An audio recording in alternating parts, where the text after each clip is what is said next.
Hey, what is up everyone? Here's how to add music on Messenger Notes. Now take note that this, by the way, is not available in all devices and I'm not really sure why. In my case here in the Philippines, I'm only able to do this one if I am going to use my iPhone. So yeah, Android is not available to me. I'm not really sure why, but to do that, you can just go ahead and click here your notes.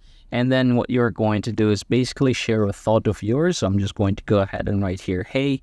And then as you can see here, you have the music icon. So you can go ahead and click that one.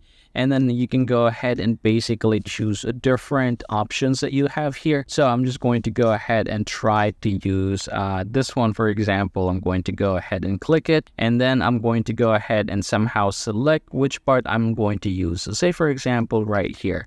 Now I'm going to click done. And then as you can see, you have there the music. Now go ahead and click the share button. And you can see that now you are able to add the music on your Messenger note. And yep, that is how you are going to get this done, everybody. I hope this video helps you out.